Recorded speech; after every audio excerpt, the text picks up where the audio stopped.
Okay, so as you can tell, we now have the side cover on. I cleaned up the shims really good. They look good, not too badly damaged, so I reused them. Same with the thrust washer. I put it back in there, and actually what it is, I flipped it backwards because it looks like it crushes on both sides. We'll see. All these are just finger tight for now.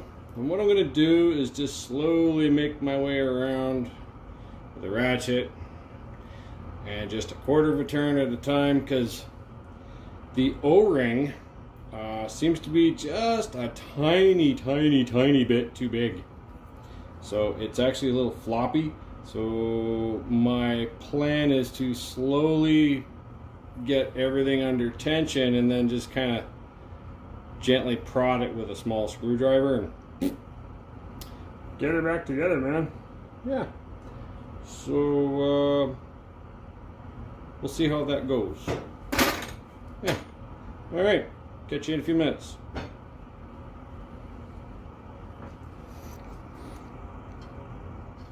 Okay. So got a couple of tools. I think I've got a basic pattern figured out here to try and get this down nice and equal. So yeah. So that was number one. We already did that one. 2, 3. Just want to get them to a snug.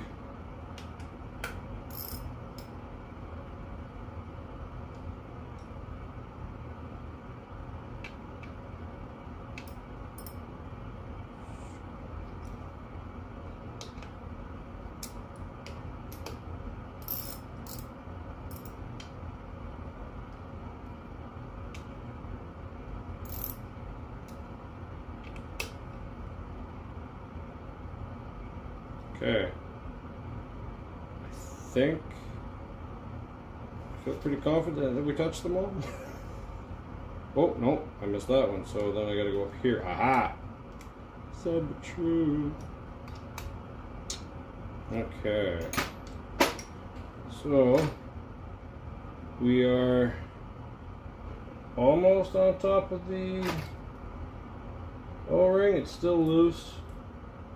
So we'll go over this again.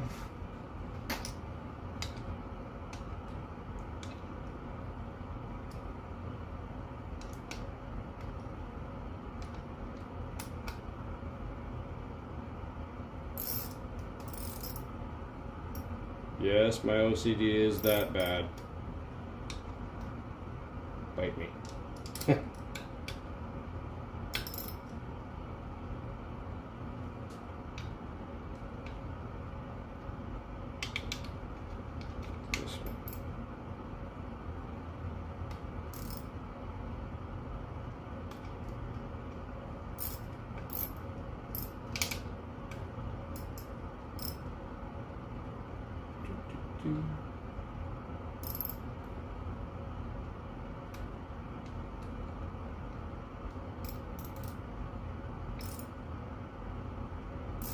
Basically, once I feel resistance, then I know that the bolt and the washer are like pushing down on the housing.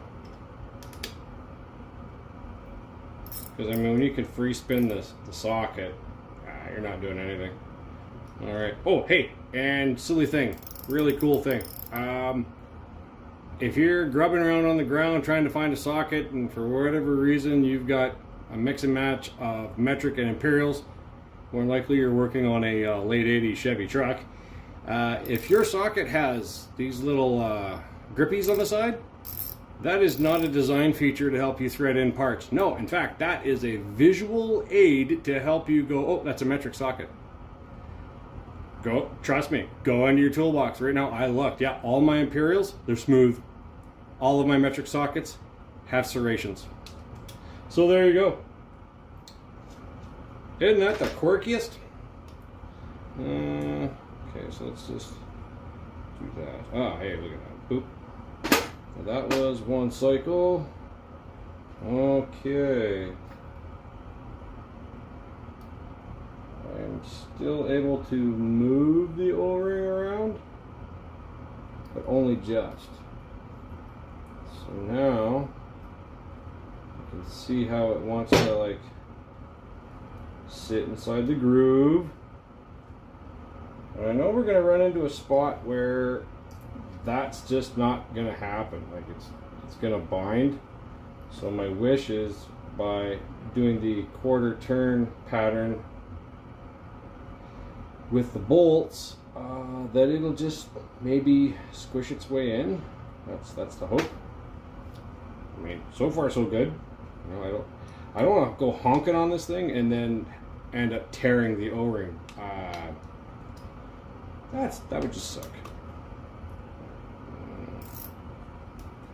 That one over there. Where's the right bottom?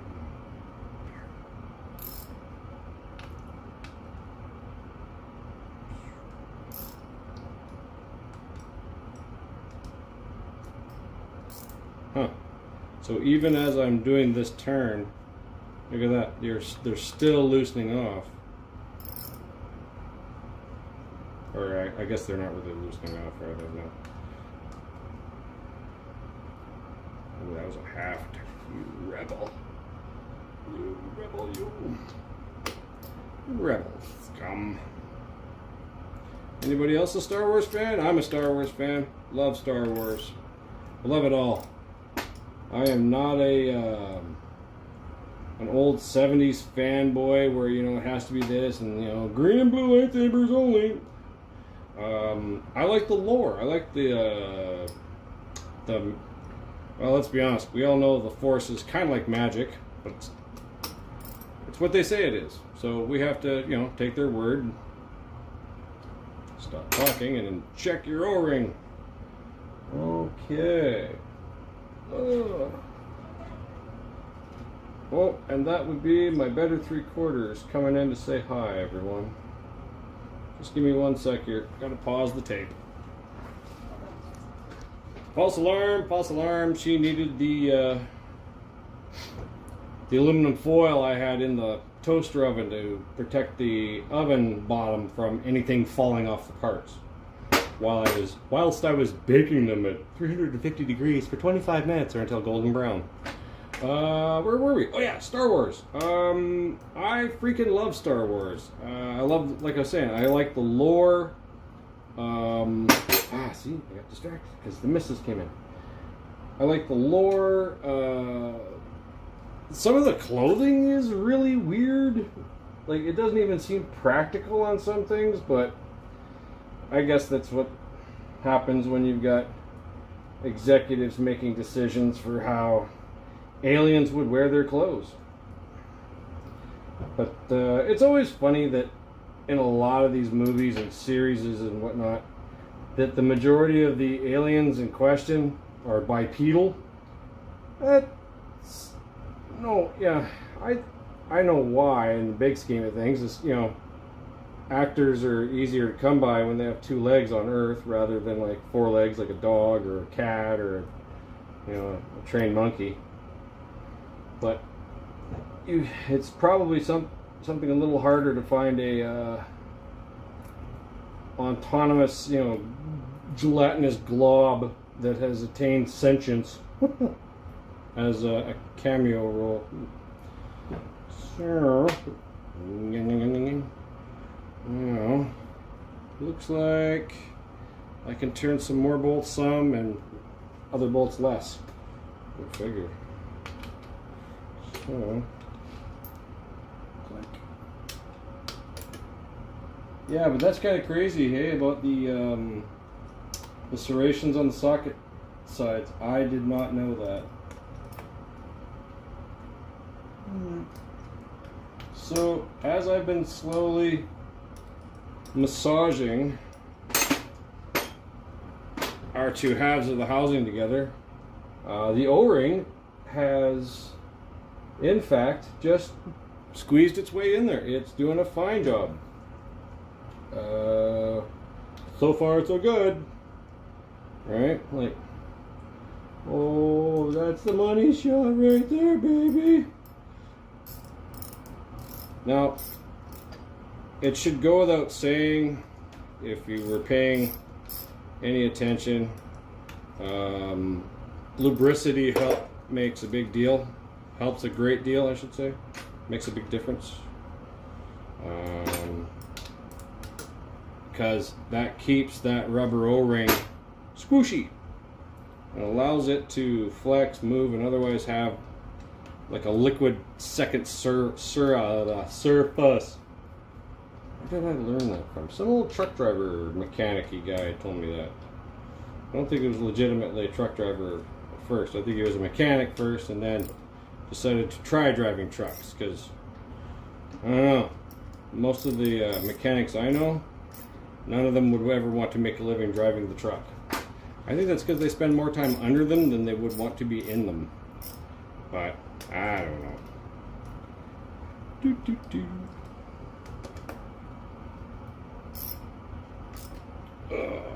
So it should go without saying, because this is a O-ring seal,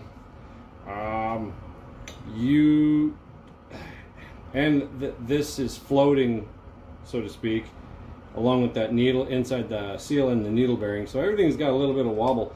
But this is just two mating surfaces. It's not really super critical to have that torque down to the moon, I don't think, because like it's got the bearing in the case, and then this is floating around in there, and like, yeah, you know what, that feels pretty good. Like, I don't feel any movement. In fact, I don't feel any movement at all. Oh no, it's stuck. I have no idea. Let me see. Nope, it's moving. That feels pretty good. I would really like to get some oil in there, but that's going to have to wait until I get the pinion in. So yeah, Star Wars. Let's see. I don't really have a favorite character. I don't really have... Well, no, that's not true. I do have a favorite character.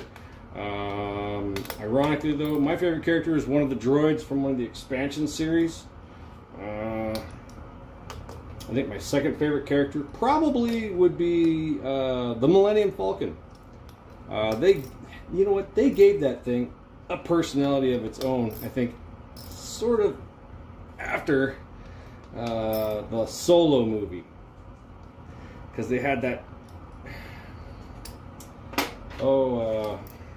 Lando's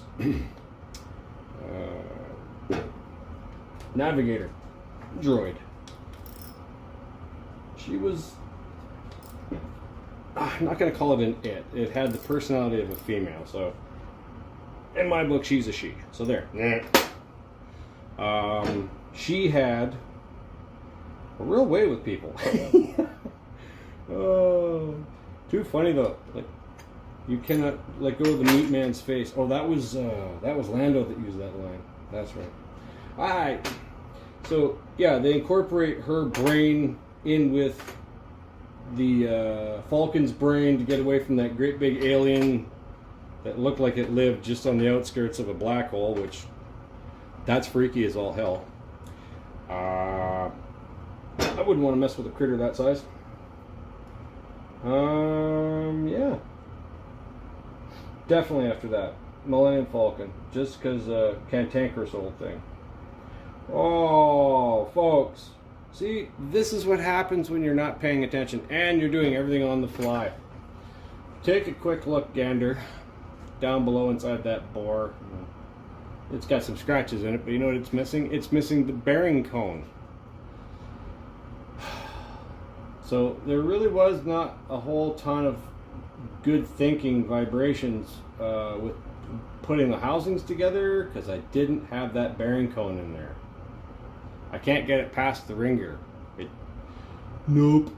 So now I have to undo all the bolts, and luckily though I know how to pop this apart, so that won't take any time at all. But see, I'm trying to do the videography as well. I want to do a step-by-step. I know I'm talking a lot, but hey, you guys can fast forward through that. That's what I do when I come across guys that have good content, but they're chatty. Yeah. But it's turning nice, and it's not making any grinding noises. So we're gonna send it. Yeah, but yeah, that sucks. Oh well. Hey, you know what? Everything. Oh my gosh. Jeez, I think I overdid that tightening. Everything is nice and fresh, so it's gonna come apart really easy, and we know what the deal is with all the stuff. There we go. Hand torqued, probably not the wise way, but it's aluminum. You don't need to horse it in there. Like, it doesn't need a ridiculous amount of torque applied on it. Like, really, it doesn't. You do that, you're just gonna break stuff, stretch the threads out of it, crack a housing, and then the next thing you know, you're in the boat like I am, trying to make a silk purse out of not one, but two sow's ears and the butt cheeks of a goat. Yes. I don't know, I'm throwing it out there. Because it's everything here is like a little bit of new and used. As in new seals, new bearings, old shims, old gear parts. So,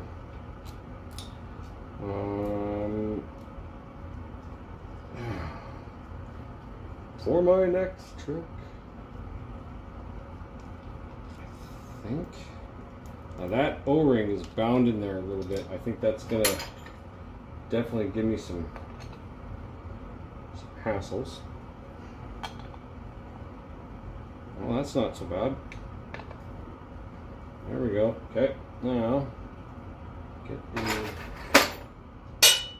smaller wrench and pop. Look at that. Okay, let's flip this guy around.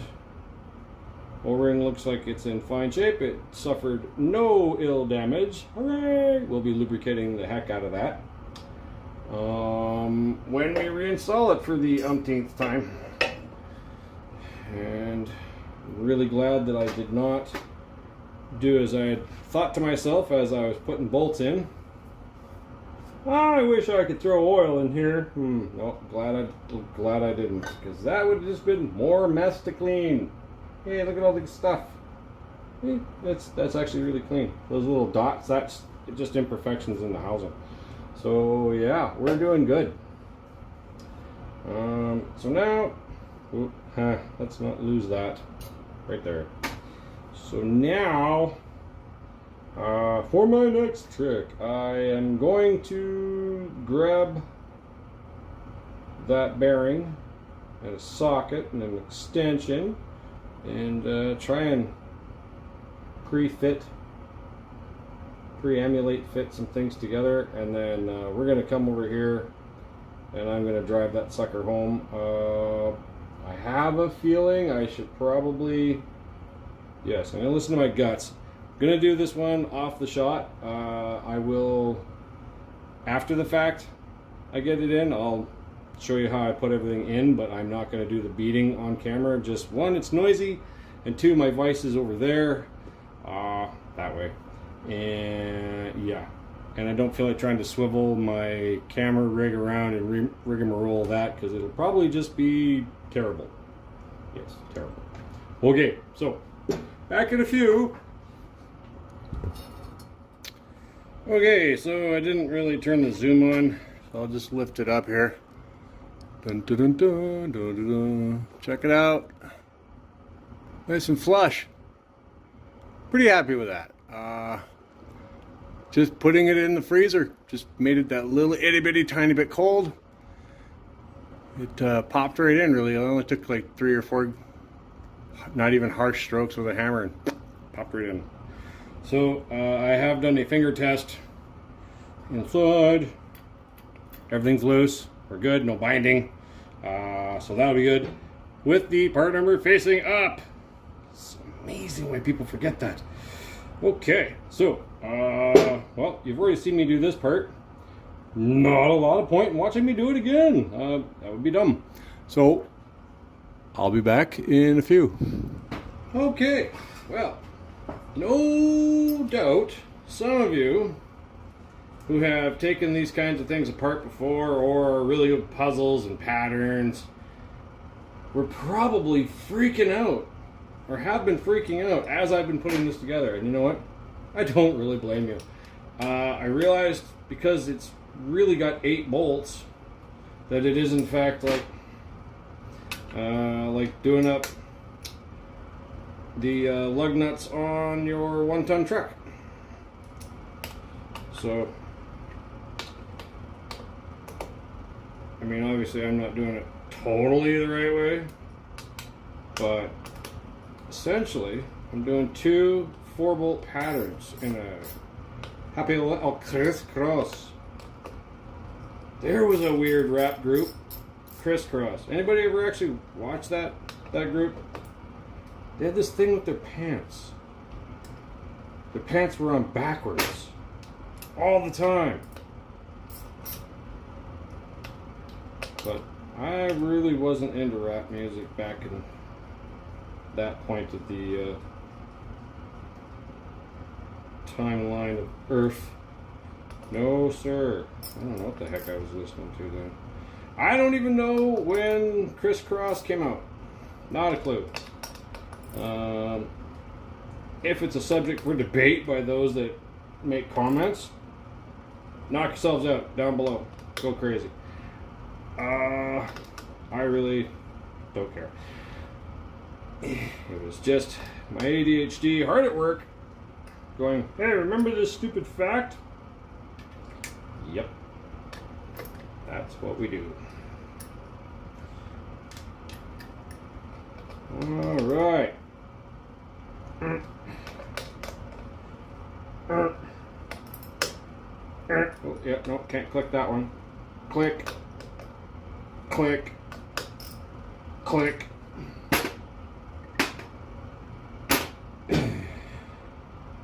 Ta-da! And now, oh, look at that! Isn't that beautiful? It's so delicious. I'm in love. I'm gonna throw a few drops of gear oil in there, and yep, everything's spinning my thing and nice. Look at that. Oh, that is not making the same horrible, horrible, horrible noises that the old parts did. Small wonder. New parts, old parts. Anyway. Darn it. I need that cap. I am going to move on. Wash my hands. Have a quick snack or something maybe. I don't know. I definitely need some water. And I'll be back. Alright, so. Anybody guess what we're about to do now? You got it. I've had the collar in the oven, a little higher temperature, in the hopes to maybe get it to go just a little bit bigger. I don't know. The pinion assembly is back in the freezer, so I'm going to run and grab both of those pieces. Now that I've got my trusty welding gloves here. And go.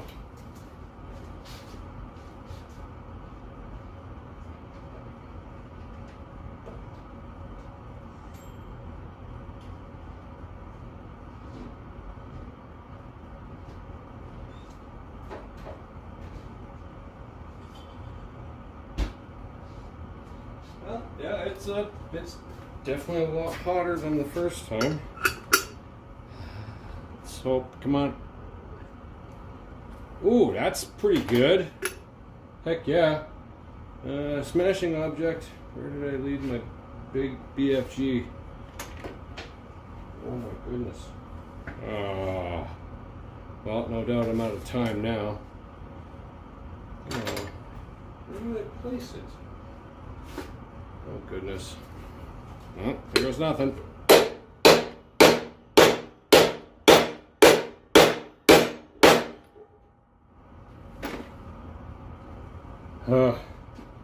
Wow.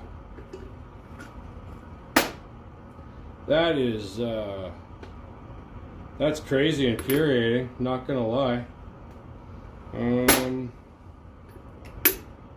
Of course, that is far too big for anything I have here that could even closely resemble a press. Oh boy. Most unfortunate. No kidding. Oh. Yeah, like it's just, that's as far as it wanted to go and go no more. Darn it all, hey? Well, what to do, what to do?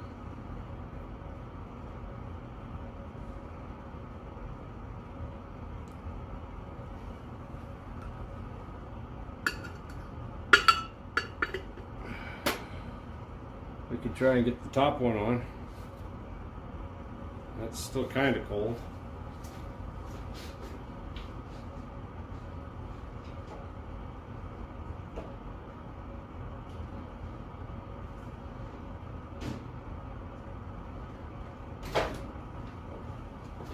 Of course, it's not that big, so it's not going to carry a ton of heat. Oh, heck no.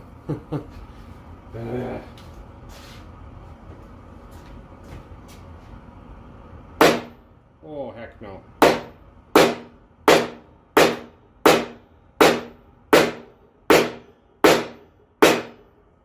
Wow.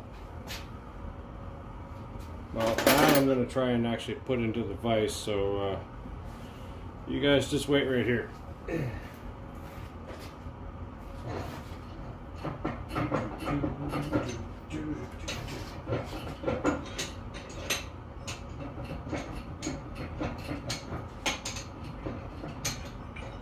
for those of you wondering at home, yes, I do have noise there. I do have some parts to make a hydraulic press that is on my to-do list. Oh, this bushing is going on there beautifully. Boop. Look at that, seated. Looks. Oh, well, it looked good right up until that point. Not gonna lie. Damn it. Oh, still freakishly hot, and no issues with anything. Cool. All right, there we go. That is on there. Ta-da. And now I'm going to try and put this in the vise and see if I can't smush that together. What the heck? Because it works so good for the other side. I mean, I've got nothing to lose at this point. Whoop-de-doo.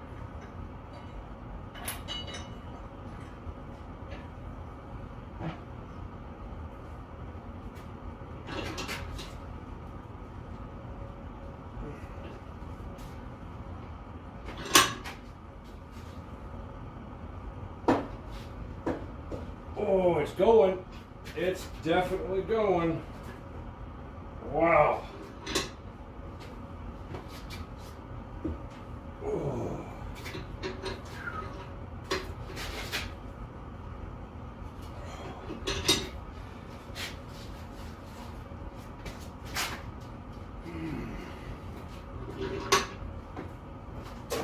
Now grabbing a big old snipe pipe, because that's just too much. Whew. Golly. I'm starting out to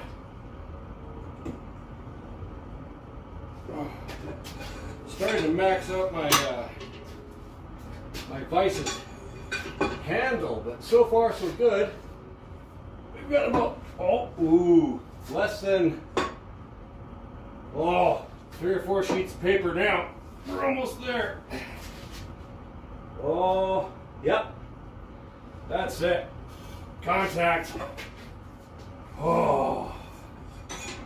Oh. Phew. Oh. Man, oh man. Got huge thanks to that guy. 3 years ago now? 4 years ago? I picked, no, 2 years ago, because that's just after I got this place.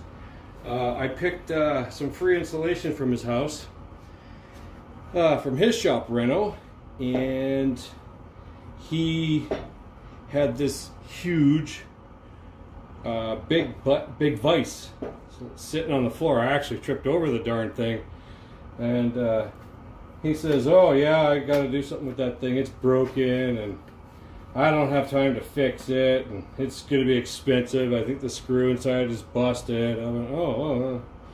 I said, "Well, you know, I got a metal lathe at home. I could probably take a crack at making a new screw." He says, "If you want it, take it. I'm going to throw it out." So I grabbed that vise, and I almost killed myself grabbing it, because this is it. This is a Chinese Asian clone of I don't know what style of, I mean, every type of vise has like a different sort of history, like where did the design originate from. I know anvils are a lot like that. So anyway, 8-inch jaws. This was all bent out of shape, presumably from people honking on it, probably with, you know, snipe bars. All it was the shear pin, the roll pin in the back. Yeah, they twisted off. The spring, of course, was all buggered. There's a couple of clips that were missing out of here, so when you'd unthread it, this would come out and the jaws would stay still, because they weren't like connected. There's like a little bulkhead here that this goes through. You got to have something on there to hold that there, and it goes back and forth. The nut down here, it was in not good shape, so I fixed it up a little bit, brazed it up, and then just slowly put the threads back in with this guy.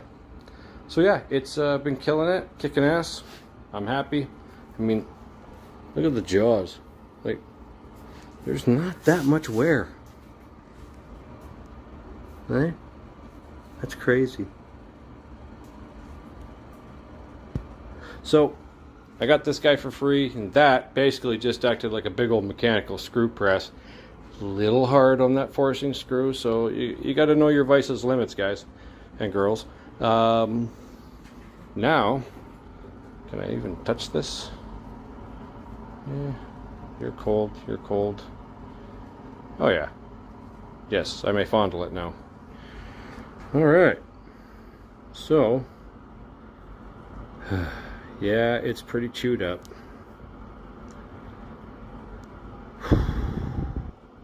Now I know what's involved in getting it apart. I'm not intimidated by the damn thing anymore.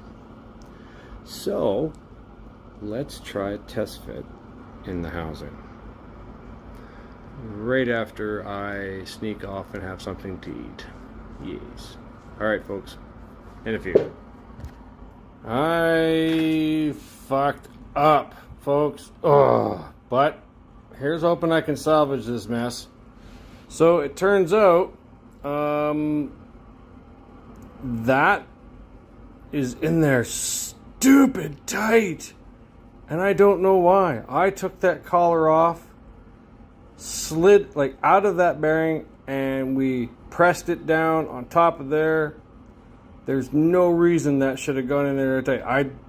Obviously I sent the bearing preload too far. See, I was gonna do a test fit, and I thought, you know, I want to make sure everything fits good before rebuilding it on camera for everybody at home. Turns out maybe that's a crush sleeve in there, or something. I'm not sure. I'm not a rear end guy. I obviously made a boo-boo. I assumed way too much and did not look at or look for torque specs. And now my pinion is jammed in there really badly. Like, things will turn, but not without a significant amount of force. Like, that's okay. I'm hoping the needle bearings in there are okay. If not, I do have another bearing that is the exact same thing, but it's the old style. This is the updated one. So I still have an old style one I can put in here if I have to. I really hope I don't, but ugh. Yep, made a boo-boo. So now I'm going to hit the internet. I'm shutting it down for the night. I am discouraged, but I am not defeated. It's just a setback. I did find, oh my gosh, this style of washer. Yeah, those guys are $12.66 Canadian a piece for the, well, it doesn't matter what size. Yeah, $12.66 each. And then the really light duty shims, the ones that are right there, those are $8 a piece. I almost crapped. So I don't know. The whole project might be on hold until I figure out that boo-boo and whether or not I really need to crush stuff. When I first put it together, everything was looking really good. I think I overdid this. I did not follow a procedure. I missed a procedure. I missed a step. Yeah, that wasn't supposed to go in there that deep. And I was like, oh, well, I got to get the O-ring buried. That was the big thing. Get the O-ring down there. I got it down in there all right. And then I kept going. And that was my mistake. Hopefully I haven't damaged the bearing. I doubt it. I just don't think it was supposed to sit that deep in the bore after all. Yeah. Oops, Raggy. So, here we go again. Some more down the road. Yeah, but not today. I'm done for today. Alright, thanks folks. Yeah, ups and downs. That's what we're getting out of this. So learn from my mistakes. Watch everything. Chances are all this will be fast forwarded anyway, and that's fine. I don't care. But slow down for the important bits, alright? Alright. Cheers.